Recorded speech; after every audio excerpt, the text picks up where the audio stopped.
जब आदमी बीमार होता है तो कई बार उसको आईसीयू में भर्ती करना पड़ता है।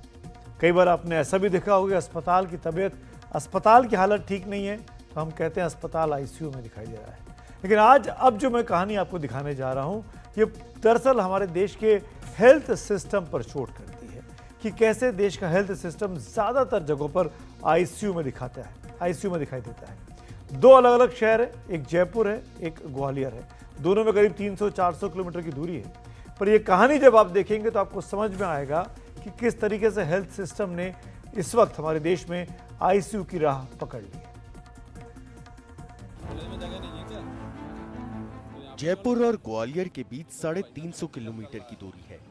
दोनों खबरों का कोई सीधा संबंध भी नहीं है, लेकिन स्क्रीन पर दिख रही दोनों तस्वीरें एक दूसरे से जुड़ी हुई हैं। जयपुर में कैंसर से जूझ रहे एक बच्चे के पैर को चूहे ने कुतर लिया और ग्वालियर में नर्सिंग के छात्र ढाबे में बैठकर प्रैक्टिकल एग्जाम दे रहे हैं।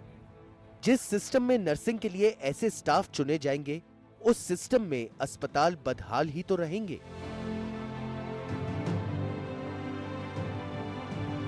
पहले बात करते हैं जयपुर की, जहां स्टेट कैंसर हॉस्पिटल से दिल दहलाने वाली तस्वीर सामने आई है। अस्पताल में भर्ती बच्चे के पैर को चूहे ने कुतर लिया। ब्लड कैंसर से पीड़ित बच्चे को 11 दिसंबर को भर्ती कराया गया था। बीती रात को एक 10 साल के मासूम बच्चा जो अपने ट्रीटमेंट के लिए जो है स्टेट जो कैंसर हॉस्पिटल है स्वामी मान सिंह अस्पताल वहाँ पहुँचता है और उसे जो वार्ड होता है उसमें शिफ्ट किया जाता है। उस वार्ड के अंदर सुबह 5 बजे के करीब उस बच्चे को चूहा है उसके पैर के अंगूठे को कुतर देता है और उसके बाद उसकी तबीयत बिगड़ती है तो उसे आईसीयू के अंदर शिफ्ट किया जाता है।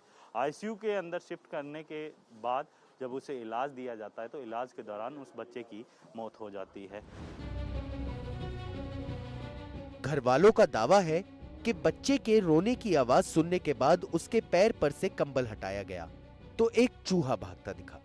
पैर के अंगूठे से उस वक्त खून भी निकल रहा था। तब नर्सिंग स्टाफ ने पट्टी बांधकर बच्चे को फिर से बेड पर सुला दिया, लेकिन कैंसर अस्पताल चूहे वाली बात से इनकार कर रहा है। ब्लड कैंसर का सीरियस पेशेंट था और उसके ऑलरेडी जो स्किन अल्सर थे और स्किन पे जो इन्फेक्शन के कारण और सेप्टिसीमिया के कारण उसके अल्सर्स बने हुए थे जिसकी ड्रेसिंग्स की जा रही थी। जब हमने देखा कि जब हमारी बात आई थी कि कोई चूहा घूम रहा है, कोई काट लिया, तो हमने जाके देखा तो कोई नया लीजन नहीं था। ऐसा नहीं होता कभी चूहा काटता तो नए लीजन मिलते हैं तो आपको फ्रेश लीजन होते, ऐसे नहीं था। हम पुराने जो लीजन थे उनकी ड्रेसिंग्स हो रही थी, उनकी ड्रेसिंग की थी तो वो एक हाई बन गई कि चूहे ने काट लिया और चूहे के कारण। सर प्रत्यक्षदर्शी तो यही बता रहे हैं। अब सर वहाँ पे अगर कहीं लीजन्स होते, वो लीजन उसके अल्सर पुराने अल्सर्स थे और अल्सर जो इन्फेक्शन थे और उसके कारण थे तो उनकी वो ड्रेसिंग हो रही थी तो उनको हाइप लगी कि चूहे ने काट लिया। ऐसा नहीं। अस्पताल के सुपरिटेंडेंट की बातों पर ध्यान दीजिए। बच्चे को पहले से घाव था, कंस्ट्रक्शन चल रहे होते हैं, चूहे तो घर में भी आ जाते हैं, यानी अस्पताल प्रशासन भी ये मानता है कि अस्पताल में चूहे आते हैं। चलिए आपको इस लापरवाही की दूसरी तस्वीर दिखाते हैं। तस्वीरें ग्वालियर की हैं।